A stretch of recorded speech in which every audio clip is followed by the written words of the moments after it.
Kaixo eta ongitorriak gaurko saiora. Gaurkoan, bi elkarrizketatu izanen ditugu. Biak liburuaren egunaren harira. Lehenengoa, Marcela Abartzuza izanen da. Abartzuza liburu dendako arduraduna. Eta bigarrena, Aritz Galarraga idazlearena. Orain, has gaitezen betiko edukiekin. Has gaitezen gaurko efemerideak ikusten. 570 urteko apirilaren 26an Muhammad edo Mahoma jaio zen. Gainera, apirilaren 26an ere, baina 1788an Eugene Delacroix margolari frantsesa jaio zen. 1937an Kondor Legio Alemaniarrak Espainiako fasisten oniritziarekin Gernika bombardatu zuen merkatu egunean. Eta gaurkoa bezalako egun batez ere, baina 1986 urtean, Txernobil hirian zentral nuklearrak eztanda egin zuen historiako istripu nuklear larriena eraginez. Goazen orain gaurko lerroburuekin.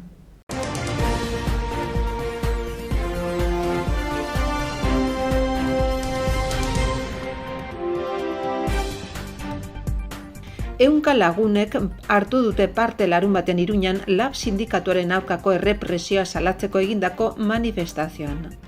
Lekaroz herrian eraiki nahi duten turismo eta urbanizazio proiektuaren lanak geldirik jarraitzen dute ostiralean makinak eraman zituztela jakinarazi du Arozta herri ekimenak.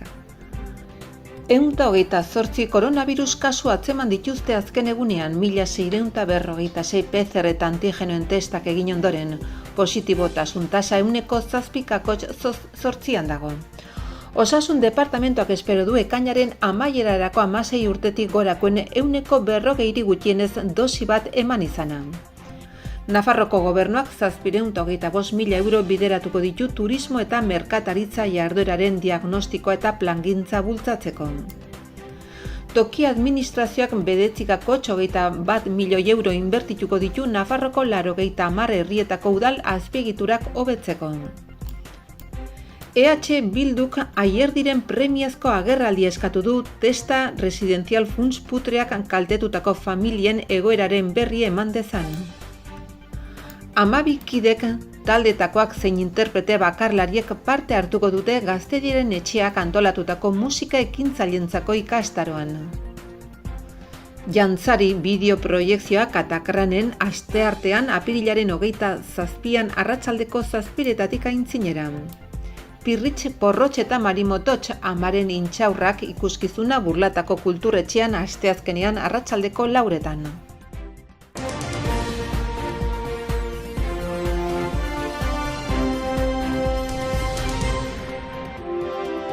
Aste hontako agenda errepasatzen jarraituko dugu. Gaur, Garen hori liburuaren aurkezpena izanen da arratsaldeko 7:00 Kondestable jauregian. Bihar bestalde, Jantzari bideo proiekzioa eskainiko dute arratsaldeko 7:00 Katakraken. Asteazkenean, Onbuaren itzala filmaren aurkezpena egingo dute Geltokin arratsaldeko 6:30. Egun berean, asteazkenean, baina arratsaldeko 7:00 hasita, Elkanori bira hitzaldia izanen da Katakraken.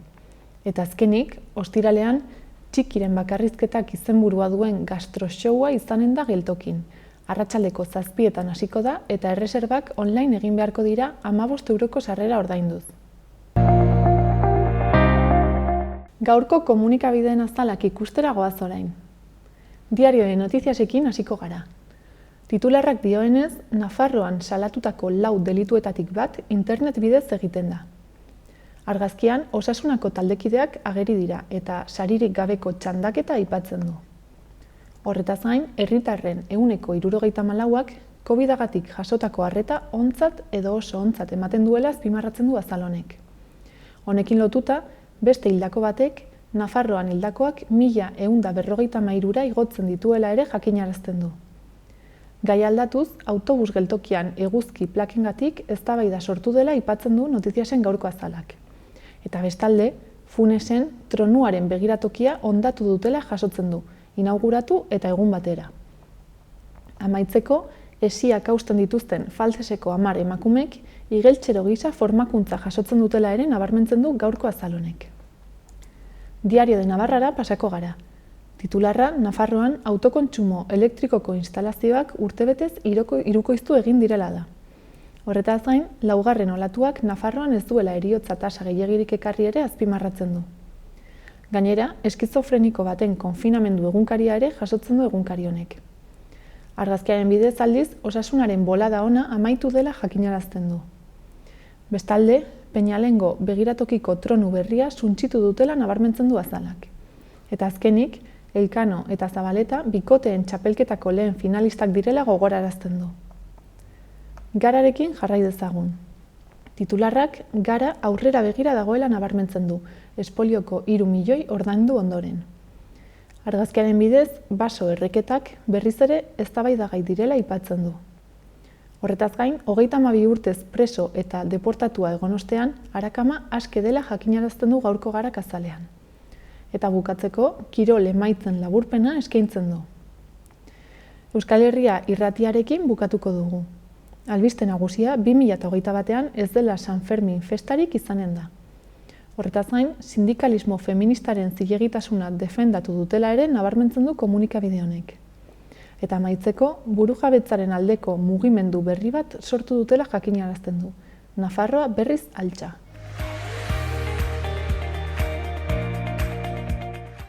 Pasa gaitezen orain gaurko eta biharko eguraldiaren iragarpenak ikustera.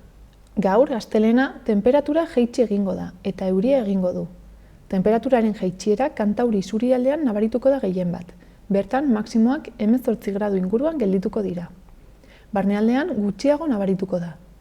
Zeruan, hodei asko agertuko dira eta goizean, noizean behin zaparradak bota ditzake, batez ere barnealdean. Arratsaldetik aurrera, euria apur bat iraunkorragoa izan daiteke, bereziki Kantauri isurialde ekialdean. Norabide aldakorreko haizea ibiliko da. Goizean, hego ekialdeko haizea ibiliko da barnealdean eta arratsaldean iparraldetik finkatuko da.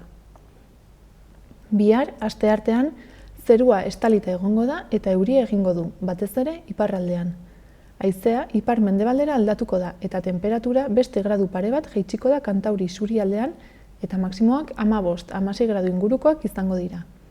Barnealdean, temperaturan ez da aldaketarik izango. Zeruan, hodei asko egongo da eta euri pixka bat egingo du, bereziki Kantauri isurialdean.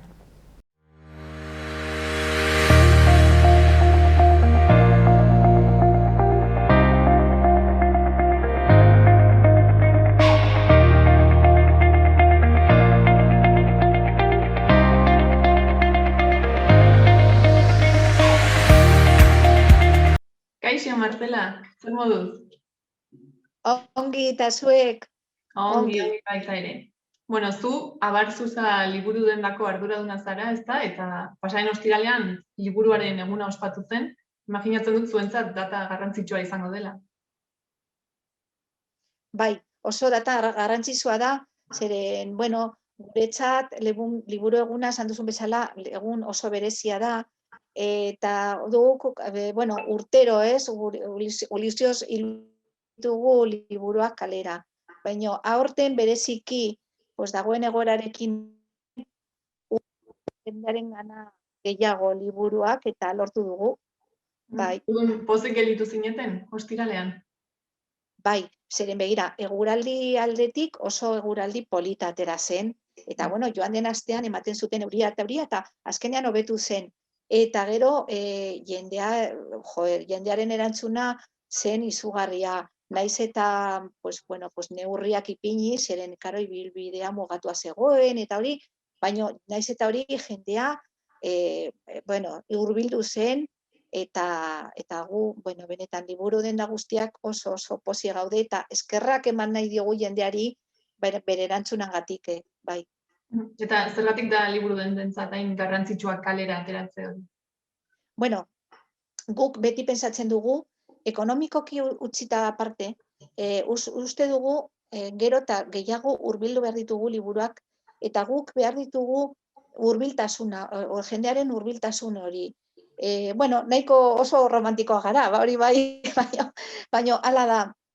Eta baita ere, guk pentsatzen dugula, liburuak ateratzea da, liburu dendaren bakoitzaren erakusleio bat bezala, ez?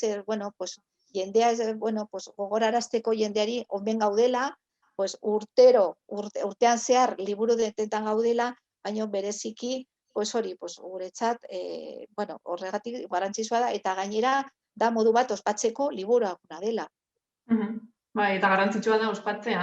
Zer suposatzen du honek, zer dago ospatzeko liburuaren egunean? Zer dago ospatzeko? Bai. Bueno, pues, hitza eta irakurketaren jaia delako. Bueno, gonbidatu jendearik irakurtzea, esan behar diogu jendeari, egun honetan eta beste egunetan ere, pues, denontzako dago irakurketa. Beti dago, persona bakoitzarentzat bere liburua, edo bere gustoko liburuak, dago liburu denetako liburuak, eta nik uste dugu, da plazer bat erakustea eta jendearentzat batez ere orain plazer bat irakurtzea, edo, bueno, badaude liburu ilustratuak ere bai, dago denetik, orduan, guk uste dugu oso importantea dela. Pertsona batek nola aurki dezake berarentzako liburu hori? Nola jakin dezake ez, zein den berarentzat liburu egokiena? Bueno, badago denetik, badago jendea oso argi duela zer nahi duen. Bueno, igual, ohitura asko dauka irakurtzeko, eta bera, pues, gustatzen zaio igual narratiba, edo saiakera motako bat, edo komikiak, edo, baina, bueno, badire, biltzen da jendea, igual ez galdu egin duela ohitura irakurtzeko, baina gu hortan gaude, bueno, pues, hombre, elkarrizketa txiki bat egiten dugu, ze motako libura, azken libura zein gehiago gustatu zitzaidan azken liburua, edo ze motako libura gustatzen zitzaizun lehen, bueno, batez ere pista bat, bueno, pues lortzeko, lortzeko bere persona horretako liburua. Eta, bueno, guretzat oso ona da, gero, pues igual, urbiltzen bada jende liburu dendara eta zaten badu. Aholko eman zenidan liburua asko gustatu zitzaidan, eta nahi dugu beste bat, guretzat da oso... Oso pozgarria, ez? Bai. Eta, bueno, iaz, egun hau ezin izan zenuten ospatu ez, egoera zela eta nolakoa izan da, bueno, pandemia hasi zenetik ez, egoera liburu denetzat. Nola eragin duzue? Bueno, iaz apirilaren egin genuen dendetan genuen bezala, baina, klaro. Eta, bueno, pandemia eta gero, egia esan behar dugu, jendea hasi zen hurbiltzen liburu dendetara, zeren, klaro, pandemiangatik irakurtzen duten jendeak, bere etxean zeuden liburuak gehienak irakurriak edo guztiak irakurriak zituen. Eta hurbildu zen gogoz liburu dendetara, bizkanaka, izan zen fenomeno arraro bat, zeren hasieran hurbildu zen jendea bai, gogoz, eta gero izan genuen paron bat, ez dakiz zer da. Bueno, pues ekonomia aldetik ere, hori jendeari mina ematen zion, eman dio pandemia hau, orduan, karo, bai. Baina, bueno, zen pizkat arraro, hasiera zen pandemia eta gero, bueno, oso ona, gero, bueno, pues... ala nola, bueno, esan behar dizuet, gero egin genuen, iaz iraian, egin genuen editorekin eta idazleekin eta Nafarroako liburutegi sarearekin azoka bat, lortu genuen egitea, oso politatera zen. Hori zen lehenengo pausoa pandemia eta gero nola ateratzeko kalera, baita ere egin genuen Gaztelun Parantzan, eta ere oso ongi atera zen, jendea gogoekin hurbildu zen. Azken finean, beira, aurten ere, bueno, joan den ostiralera, jendeak esaten digu, eskerra badago egun bat ezberdina. Ze, karo, pandemia honekin egunak berdinak ditugu, ez? Etxean, gorosketak egiten, paseo bat, eta berriro etxera. Eta, hori, aitzaki horrekin, jendea zen Parantzara, bai. Eta orduan, somatu duzue egoera honekin jendeak gehiago irakurtzen duela? Hala, gutxi gora berantzeko mantendu da? Bai, bueno, nik uste. Irakurtzen zuen jendeak gehiago irakurtzen du. Hori ere bai. Bai. Eta gero, irakurtzen ez zuen jendea, badago portzentai txiki bat, hasi dela irakurketan. Nik beti esaten dut, igual esaten du jendea, pues niri ez gustatzen irakurtzea. Eta nik beti esaten dut, aurkituz duzu, zure liburu aurkituz duzulako. Bakoitzak aurkitu behar du bere liburua, ez? Baina orduan dago hor utxune bat ere, hori da gure reto, ez pixka bat, a ber, ja irakurtzen ez duen jendea ja hurbiltzen den gehiago irakurketara. Zeren, bueno, deskubritzen badu irakurketa polita dela, jo, eske da mundu bat. Bai. Bueno, orduan baduzue hor erronka orain. Erronka hori badugu, bai. Eta ostiral honetan, Gazteluen Parantzan zinetelarik, zeintzuk izan ziren agian gehien saldu zen dituzten liburuak edo jendea zertan dago interesatua gehiago momentu honetan? Bueno, claro, atera ginen 12 liburu dentak. Claro, bakoitzak badu, esate baterako bere berezitasuna. Eta, bueno, badaude, betiko bertselerrak, pues azken guk esaten dugu libros de feria. Azokako liburuak beti eskatzen, Maria Dueñasen azkena zira. Hori zira, ogortu zen eta saldu zen. Baina, bueno, bertselerria aparte horiek ja askotan den dute komunikabideetan, esan behar dugu, bueno, guk adibidez gehien saldu genuenak, eta, bueno, nik eta dauzkat hemen batzuk ere zue irakurtzeko, zuek ikusteko barkatu. Adibidez dago liburu hau da, hau Pou, bizitzari sokaz lotuta. Hau da, Eneko eta Iker Pouen anaien liburua, eta haiek esaten duten bezala, abentura liburu bat da. Zeren, dira, atera dute euskeraz eta gaztelaniaz ere bai. Eta dira, bueno, bere abenturak eta bere ibilbideak bai Pirinioetan, Himalaian, eta hola. Eta gainera oso liburu, sentibera liburu bada, eta kontakizun liburu. Hau saldu da ongi, adibidez. Gero, pues mira, usuak diren gaztekoak, Zuz argitaletxekoa, hau ere, pues, jendeak eskatzen zigun. Gero, gazte literaturan, atera da Festa, Josone Osororen liburu bat Elkar argitaletxean, hau ere, pues, jendea gazteak, gazte jendeak, pues, eskatu digu ere, bai. Gero, pizka txikiagotzat, Onin bildumakoa, da, Onin mitologiaren lurraldean, hau da, azkenekoa, pues, Onin bildumakoa, pues, hori ere jendeak eskatzen du. Eta gaztelaniaz badire batzu, pues, Susana Rodríguez, hemengo Iruñako idazle bat da, Bajo la piel liburua, pues, baita ere, jendeak eskatzen zuen asko. Eta, pues, adibidez, beste liburu bat da, El largo sueño de tu nombre, Amaia Olorizena. Hau Txalaparta argitaletxean, hau da, bigarren edizioa, zeren lehenengo edizioa, zen autoedizioa, oso memoria historikari buruz novela bada, eta pena merezi dut irakurtzea, niri personalki asko gustatu zitzaidan. Eta bat dire, bueno, denetik, bai, zeren, bueno, hurbiltzen zen familiak eta, bueno, pues hori, txikitako liburuak eta helduentzako ere, bai. Bueno, orduan jendeak gutxi gora bera bazekien zeren bila joaten zen, eh? Bai, gutxi gora bera, ze motako liburuak. Gero, konkretuki liburu bat, bueno, hor zegoen erakusketa, jendea ikusteko ze motako liburuak zeuden. Bueno, eta gero, aipatu duzu ere, liburu denda bakoitzak badituela nolabait berezitasunak, eta zuen kasuan zein izango litzateke zuen berezitasuna? Bueno, guk batez ere lantzen dugu asko haur literatura, bai gaztelenaz, baina batez ere euskeraz, eta Nafarroako gaiak. Nafarroako gaiak dira gure berezitasuna. Orduan, Nafarroari buruz ateratzen diren gai guztietatik, guk aleginak egiten dugu eukitzeko dendan, bai.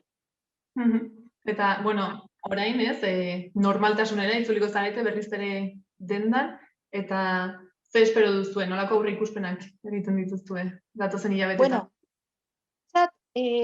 pasatzen ari gara, garai batean, momentu batean ona esan nahi dut, jendea hurbiltzen dela, hombre, ez da lehen bezala, ez da ezer lehen bezala, gure kasuan ere, baino, benetan ez gara kejatuko, zeren beste dendetan gaizki pasatzen ari dira, eta liburu dendak momentu on batean daude. Bai, hombre, guk lan asko egin behar dugu, ez bakarrik aurrez aurre egoteko, zer dendak dira aurrez aurre egoteko. Baina baita ere, indar pixka bat eman behar diogu, bultzatu behar da pixka bat online konbertsioan, edo baita ere, bilatzea beste bide batzuk, ez?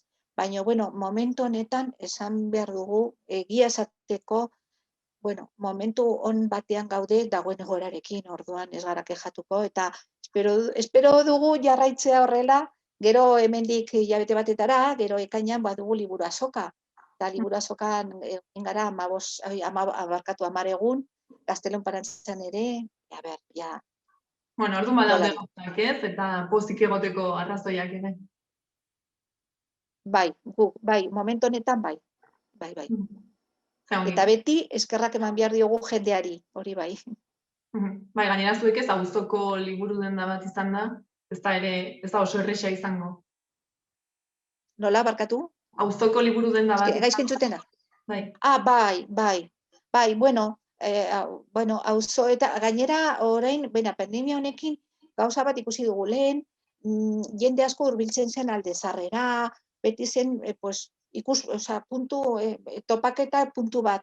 Baina orain ikusten dugu, bakoitzak gelditzen da bere auzoan.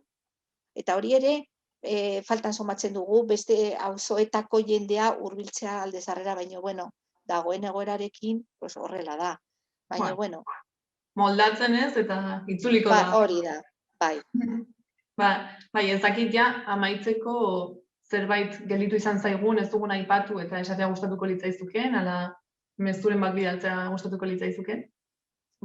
Mezua da, lehen, errepikatzen naiz, baina lehendabiziko jendeari eskerrak eman liburu dendatara hurbiltzangatik, azoketara hurbiltzangatik, eta gonbidatzea egitea liburu denden ibilbidea. Oso polita izanen da.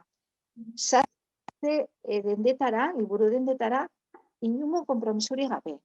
Paseo bat oso plazera handikoa da, eta gonbidatuak zaudete. Primeran. Mila esker, Marcela, gurekin hitz egiteagatik. Mila esker zuei beti. Bale, eskerrik asko. Hurrengora arte. Agur.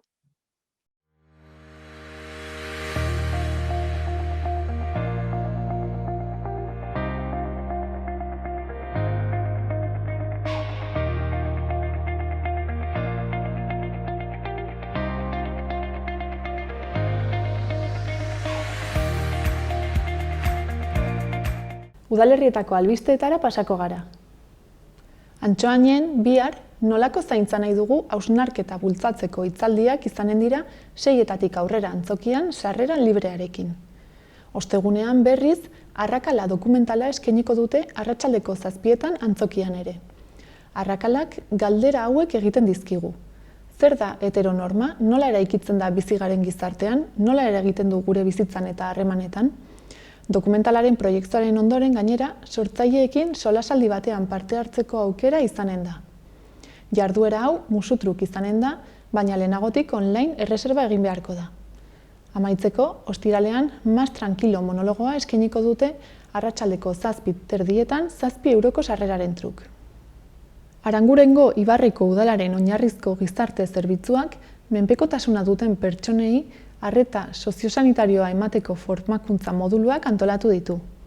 Maiatzaren 11-tik ekainaren 17-ra izango dira, 9-etatik ordubiak eta 4-denetara. Izen emateak apirilaren 30 baino lehen egin beharko dira. Formazioak 2 formakuntza modulu izango ditu, instituzioetan higienearen eta elikaduraren arloko arreta emateko esku hartzearena bata eta instituzioetan arreta soziosanitarioa emateko esku hartzearena bestea. Horretaz gain, Maiatzak 5, Porrotx eta Marimototxek Amaren intxaurra paiazo ikuskizuna aurkeztuko dute. Eta Maiatzak 8 goazen antzerki musikala. Hori dela eta, Ibarrean erroldaturik dauden pertsonentzako sarrera salmenta Maiatzak 3 eta 4ean izango da. Sarrerak erosteko aldez aurretik alta eman izana behar da, leihatilan edo telefonoz. Maiatzaren 5ean, 10-etatik aurrera sarrerak geldituko balira, publiko orokorrarentzako aterako dira web orriaren bitartez. Bertan ere egin ahalko da erregistroa. Eta asteburu hontako agendari dagokionez, ostiralean Lino Otanori buruzko ongi egin zenuen dokumental emanaldia izanen da Kulturetxean. Sarrera doain izango da, aldez aurreko erreserbarekin.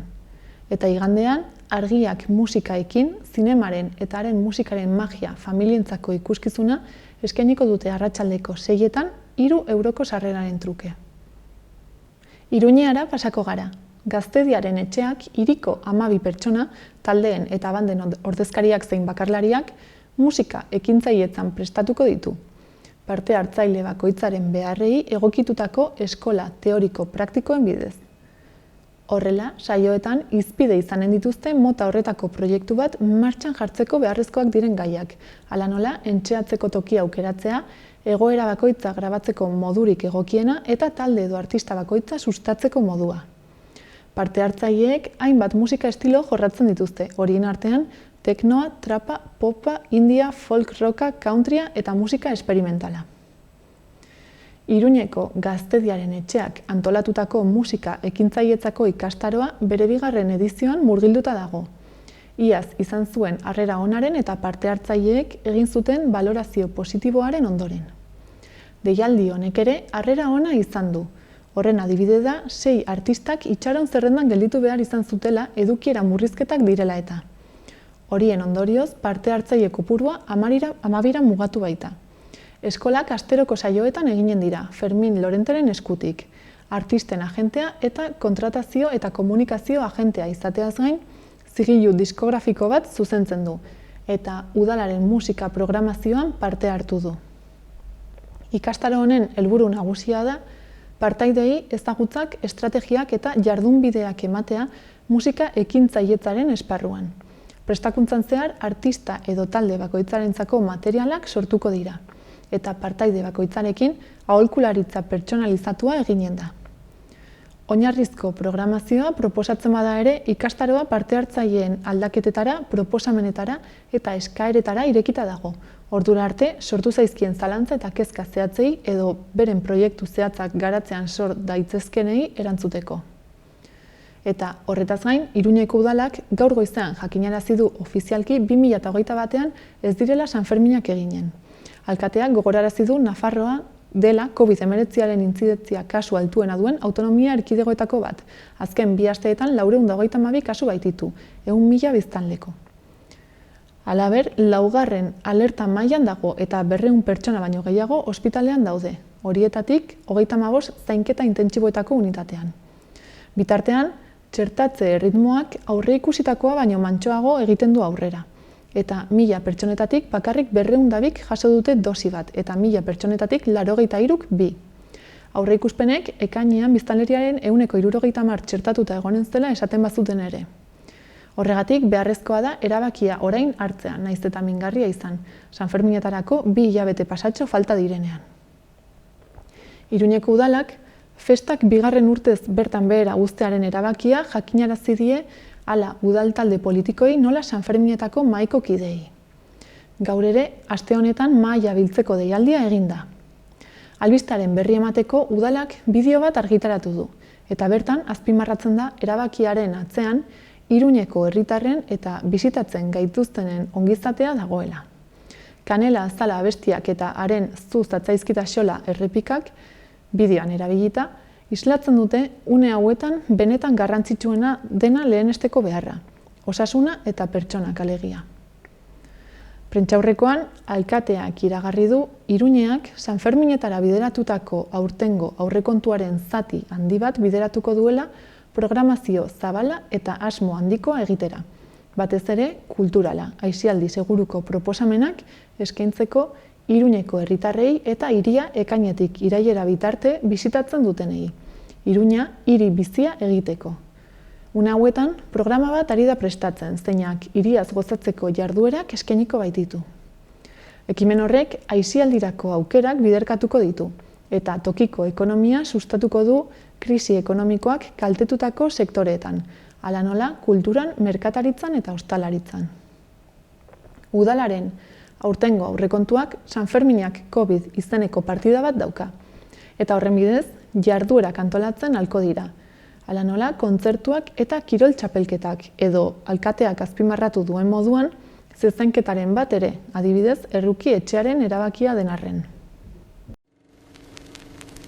Que se quede el infinito sin estrellas o que pierda el ancho mar su inmensidad, pero el negro de tus ojos que no muera y el canela de tu piel se quede igual. Si perdiera el arco iris su belleza y las flores su perfume, su color, no sería tan inmensa mi tristeza como aquella de quedarme sin tu amor. Me importas tú, y tú, y tú, y solamente tú, y tú, y tú. Me importas tú, y tú, y tú, y nadie más que tú.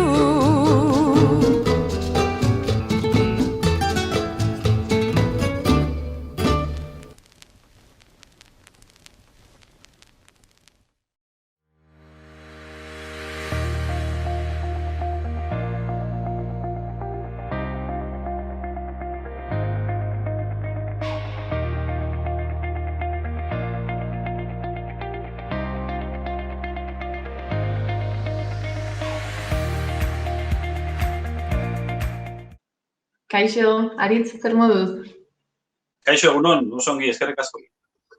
Bueno, pasaren astean zure gogoan dut liburua aurkeztu zenuen, ez? Gainera, pasaren astean ere izan zen liburuaren eguna, orduan idazleentzat eta liburuentzat nahiko aste garrantzitsua.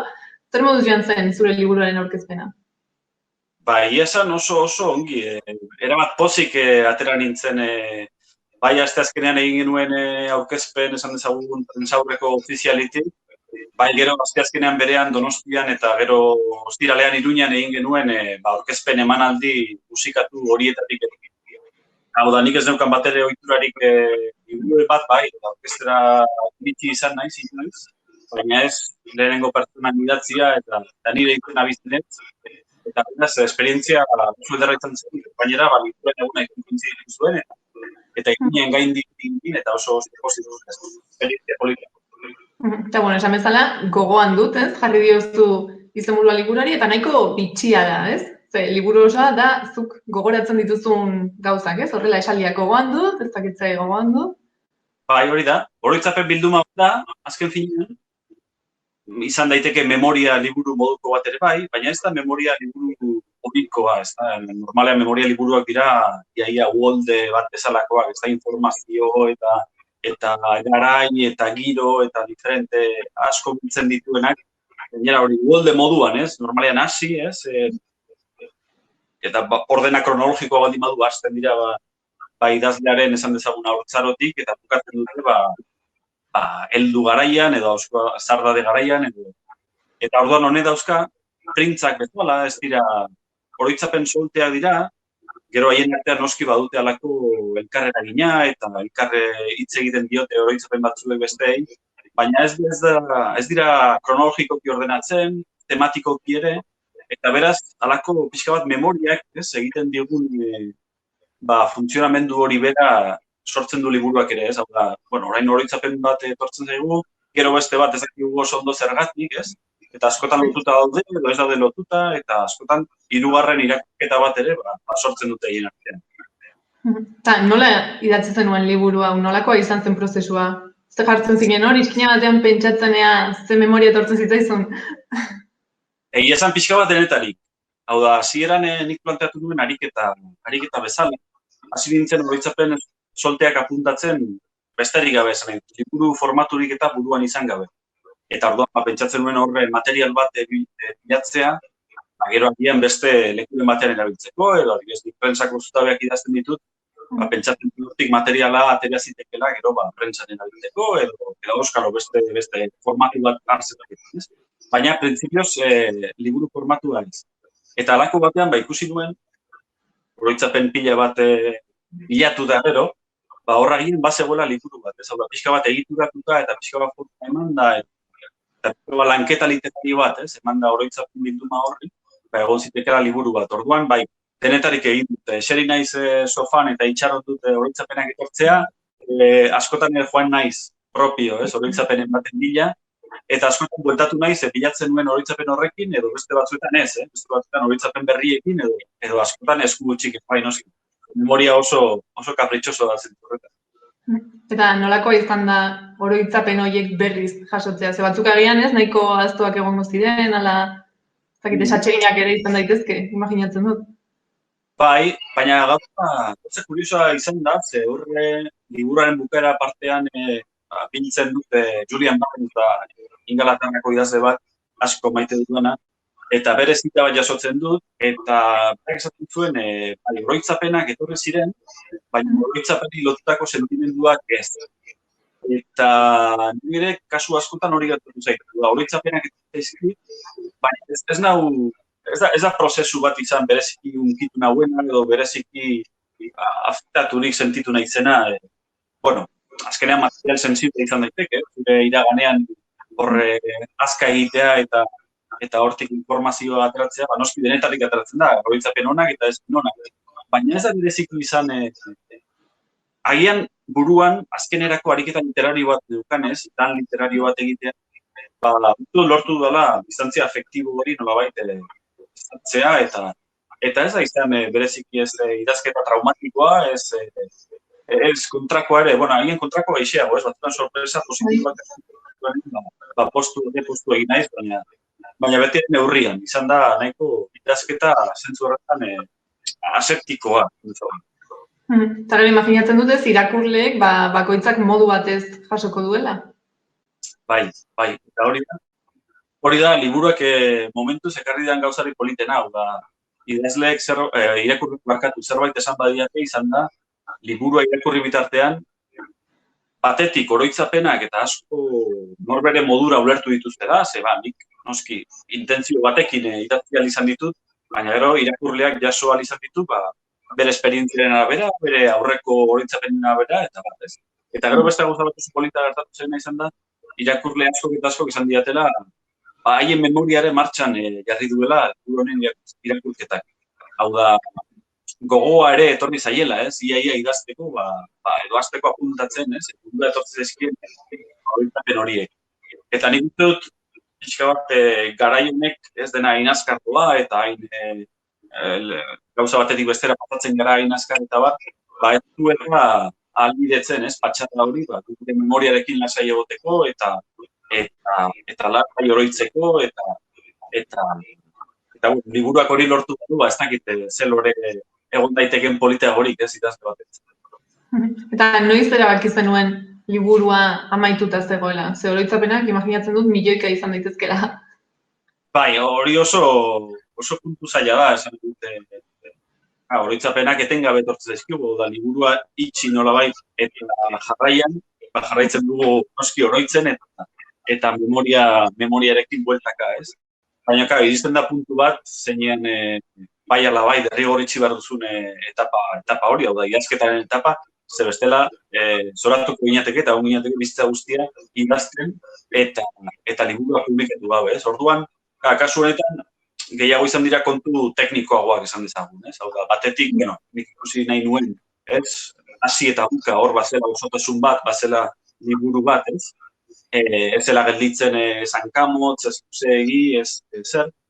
Gero ere, argitaletxean beraren Pamielaren bilduma jakin batean publikatu nuen, Sánchez Hostiz idazleak adibidez horre aforismoak eta publikatu izan ditu, eta zerren mendiek ere publikatu izan ditu diarikoak eta bat, eta hori bat zegoen muga tekniko bat esan dezagun, hori aldeko kopuru bat, karaktere kopuru bat, eta pixka bat, zorionez, kanpoko ezaugarri horiek izan dira, liburuak bertzat ematera eraman autenak, ze bestela, esan duzuna, ez da, jarraituko garipen idazten liburuak bai arte ez. Eta zein da pixkat, edo zein zen idazten zenuen bitartean bilatzen zenuen helburua honekin? Nik uste dut, hori ez egite kontziente izan egiten hasieratik, baina idazketa prozesuan eta batez ere bukaera partean, nik ikusten dut liburuan islatzen dela mundu bat dagoeneko galtzen ari dena edo akaso dagoeneko galdu dena, ez nahi dute. Liburuan agertzen diren oroitzapen asko eta asko, gaur egungo gazte batek adibidez, ez ditu ez ja ezagutzen, ez ditu ezagutu ere, segurazki, ez ditu bizi izan noski, baina ez ditu entzun ere, segurazki, ez. Orduan, hain zarra ere ez naiz. Adin bat, 40 urte dauzkat, eta tira, horrek ere motibatu nago, liburua idaztera eta publikatzen. Baina hain zarra ere ez dut usten izenik, orduan, baina kontua da hori, 20 urteko gazte batek gaur egunean ez dauzkala nire referentzia berdinak, eta segurazki hori da, mundu bat bukatzen ari dira. Zarearekin eta internetekin, eta egun osoa konektatuta egotearekin, mundu virtual batean, hau da, era berean hemen gaude, baina gaude mundu osoan eta mundu guztiarekin konektatuta, segurazki hor gauntza moduko bat gertatzen ari da, ez? Eta bizi modu aldaketa bat, segurazki kontziente ez ganena hola egunerokoan, baina adibidez liburu hau irakurrita konturatzen zen. Eta segurazki hor 50 urte buelta horretan egongo den jendea identifikatuta ikusiko du bere burua liburu honetan, eta kasu hauek berako gazteak gutxixea doa ikusten aldaketa horretan. Uste dago gehiago bideratua agian zure generazio inguruko jendean, entzan? Ez derrigor, ze liburuan aipatzen diren gauza asko eta asko noski universala dira, eta biuzo eta dinguzietako jendeak bizi ahal izan dira, ez? Ez dakinik, denok izan gara aur momentu batean, eta denok utzi dugu aur izateari momentu batean, ez? Helduak izaten hasteko nolako. Eta orduan, beti aldaketa hori, galera hori, beti, traumatikoa izan daiteke, edo badu behintzat galeratik, zerbait usten da atzean. Eta hori unibertsala da, hori ezagutu du 70 urte dituen persona batek, bai eta 20 urte dituen persona batek. Baina gero egia da, akaso aipatu dugun adintarte horretako jendeak, 30, ikusiko dugula bere burua identifikatuagoa. Ze askotzen referentzia asko eta asko, zuzenki, interpelatzen die adin hori duen jendeari. Baina tira, beti ere unibertsala izateari utzi gabe pentsatzen. Eta, ze konklusio atera duzu hau idatzi bitartean? Iritsi zara nonbaitera? Konklusio asko. Asko atera ditut, lehen aipatu munduaren kalera da bat. Beste bat da, oroitzapenak edo memoria ze gauza kapritxosua, ze gauza apetatxua. Hau da, naiz eta zuk lanketa propio bat egin, memoriarekin, eta zuk horre dabiltzan oroitzapenekin eta propio lan egin nahi izan, gero batzutan laguntzen zaitu eta beste batzuetan ez. Hau da, oso gauza gora beratxua memoria, ez? Eta ez dakizu zergatik momentu jakin batean, oroitzen duzun gauza konkretu bat, agian 20 urtez gogoratu ez duzuna, eta lako batean zerbait propio gogoratu nahi, zerbaiten bila joan nahi, eta aurkitu ez, Orduan, nik uste dut dudala hobexiago memoriaren mekanismoa zein den, eta hori ere, saiatu naiz liburuan nolabait islatzen, ez? Hau da, lanketa literario bat dagoela esan dudan bezala, baita ere badago, nolabait, oroimenaren mekanismo bitxi eta apetatxu hori errespetatzeko alik eta modu naturalean nahi hori ere badago, ez da? Orduan, liburuaren egitura ere pixka bat da, kapritxosua zentzu horrekin, ez? Hau da, orain oroitzen dut gauza bat haurtzarokoa, gero beste bat agian gertukoagoa, orain gauza bat erabat intimoa, gero zerbait publikoa edo profesionala, ez? Nire lanarekin zer ikusia duena, beraz, hori errespetatzen saiatu naiz. Orduan, zuk ez lanketa mental hori egin behar izan duzu, eta irakurleak ere egin beharko du irakurri bitartean? Bai, hau da, ez da esan dezagun narrazio klasiko bat. Ez da hasiera bat, eta korapile bat, eta bukaera bat daukan kontaketa bat. Askoten basaltoka eta atzera aurrera, eta gai batetik bestera, eta doan liburu bat denez, nik uste dut irakurleak egin beharko duela esportzu txiki bat. Nolabait, liburuak kontatzen ez duen hori, liburuak linealki esaten ez dizun hori nolabait osatzeko, edo utxuneak betetzeko batzuetan, eta baina nik ere guzti irakurle aktiboa bilatzen dut, esan dut ez diot dena murtxikatuta eman nahi irakurleari, eta dena nire interpretazioa eman, nolabait, ez? Hau da, nahiago nuke, izuzen ere gertatzen ari den bezala, ez? Irakurleak bere esperientzia propioekin osatzea, testuan irakurri ahal izan dut. Dena, liburua esaldi nahiko motzez, ez dago osatu orduan, irakurtzeko orduan ere nahiko erresa da eta dinamikoa, eta agian artezak ez du ez, gero esaldi bakoitza eta gero agian pentsatzeko tartetxo bat. Hori da. Bai, liburu dauka egitura denbora guztian berdina, hau da, oroitzapen bakoitza, gogoan dut, sarrera horrekin abiatzen da, ezta? Eta nik hasiera batean pentsatzen nuen agian aspergarri xamarra izan zitekela irakurrarentzat, ez? Etengabe, ez gogoan dut, eta gero kolpetik oroitzapen bakarra, ez? Baina gero konturatu naiz eta esan diat, ez, zorionez, eta horrek lasaitu nau, egitura errepikako horrek, pixka bat anafora gizta, ez, funtzionatzen dugu, sartzen zaituela nolabait, ez? Bai, erritmoa bezala, ez, agian ematen dio. Bai, eta ematen zaitu, ez, hasieratik bukaerara nola. Eta gero badu pixka bat kadentzia hori, ez, pixka bat otoitzek eta mantra baten gisa, ez, funtzionatzen duena, sartzen zara hor, eta gero egia da, eramaten zaituela.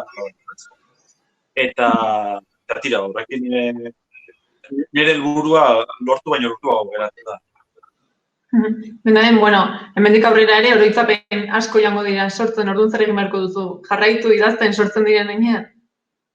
Bai, edo agian liburuak ibilbide ona badu eta asko saltzen bada, agian bigarren edizio bat ere atera beharko ditzateke eta izan liteke edizio errebisatua eta zabaldu, ez autopitepen gehiagorekin. Kuriosoa da, baina egun hauetan bildu naizen jendearekin eta haien inkontzienteki, baina denak hasi dira, haien oroitzapenak kontatzen, eta ez dute nahi eta egin, esan nahi dute. Ni ikusi edo liburua ikusi ez nirekin eta ariketa hori egitera bultzatzen du jentzea. Eta claro, ni neu ere, jarri naiz gogoratzera, eta apuntatu ditut, oroitzapen batzuk azken egun hauetako. Bigarren ediziorik balego, agian sartuko dituzte guztiak. Ez gaina garrantzitsua da, ez? Eta onuragarria ere ariketa hori egitea. Nik uste dut baietz, onura duna da, esan dute osasungarria da, batzuetan mingarria ditzen daiteke, dena ipatu materian sensiblea erabiltzen ari zara azken batean, gure etapenak denetarik onak eta txarrak dauzkagu. Baina nik uste dut oso ariketa sanoa duna, ia da, presentea bizi behar dugu, gaurko eguna bizi behar dugu, hori da daukagun ia gauza bakarra, baina oso importantea da jakitean ondo datozen eta zer izan garen iraganean eta hortik ikasian izatea ere bai alden durian, ez da, akatsak ez errepikatzeko, edo tira, gauza honekin ere, zure burua reafirmatzeko ere, ez da baina txarra, oso ariketa santu da, ez dugu asko egiten, segurazki, garaiaren velozidadeagatik, eta tira, holako liburu baten irakurketak laguntzen badu neurri txiki batean jendeak hori egin dezan, zer gehiago eskadateke. Gainera, zuk liburuaren bukaera partean ez, ere esaten duzu, ez dakit nola den zehazki, baina, nolabait onena ez, etortzeko dagoela oraindik. Hori pizkatzure filosofia ere? Lagunek barre ingo eta esango lukete ezetz, baina nik uste dut baietz. Nik uste dut liburu azken batean, liburu vitalista bat dela neurri batean behintzat. Hau da, mezu ireki eta mezu baikor batekin irakur daitekela, hau da, ez da inolaz ere pesimista. Gertzen dira bizitzaren gauza zailak ere, beti garai txarragoak ere daudelako, baina nik uste dut mezu orokorra eta irakurketa orokorra nahiko vitalista dela eta bizitzaren aldeko liburu bat dugu. Ze azken batean gustatzen dugu, bizitza maite dugu, nahiz eta askotan ez egun ikuditzen, nahiz askotan itxura hori ematen ez dugu, baina bizitza maite dugu eta bizitza neurri batean ere festa baten modura bizi daitekela, esango nuke. Ordunea ez, ea horrela den eta benetan gauza onak datozen. Txarrak ere etorriko dira, noski, baina unak ere zalantzarik ez, eta iraganean gertatu badira, ez dago motiborik etorkizunean ere gerta ez daitezen. Ez dakit bukatzeko, zerbait gelditu izan zaigun, ez duguna esan, eta gehitu nahiko zenukeen, ala besterik gabe ez, nora animatuko zenukeen eta zergatik abian zure liburu hau irakurtzea. Nik uste gai asko ukitu ditugula, segurazki egon gintezken beste denbora hitz egiten, tira, nik uste gai apasionantea dela memoriarena, baina nik uste importantena dela hori, ez? liburua irakurtzen duenak, eta hori esan didate orain arte irakurtzen duten irakurle batzuek, hain zuzen ere da hori. Zure baitan, aktibatzen duela zerbait. Zu jartzen zaituela nolabait, atzera begira eta zure irakurri begira, eta politena da hori, jendeak esan dira, gogoa izan duela hain zuzen ere bere horitzapenak apuntatzeko, eta gero agian ez dago zertan dena publikatu behar, esan nahi dute. Pribatua ere izan dute. Ez da, mundu guztia bere liburuarekin edo bain, egin dezatela nahi dutena, baina ez da, polita da hori. Aktibatu duela, irakurbeagan hori, atzera begiratzeko gogo hori, eta nostalgia punto bat, zeina ez den txar-txarra ere, esan nahi dute. Nostalgia tira. Nostalgian itotzea txarra da noski, baina pixka bat sentitzea ere, tarteka, ez dago gaizki ere. Badu bere xarma, nolait polita ere izan daiteke. Hori da. Baina ez dago hain gaizki ere. Mila esker, Aritz, guri tarte bat eskaintzeagatik, eta ongi joan dadila guztia. Mila esker zuei eta nahi duzuen arte. Venga, arte.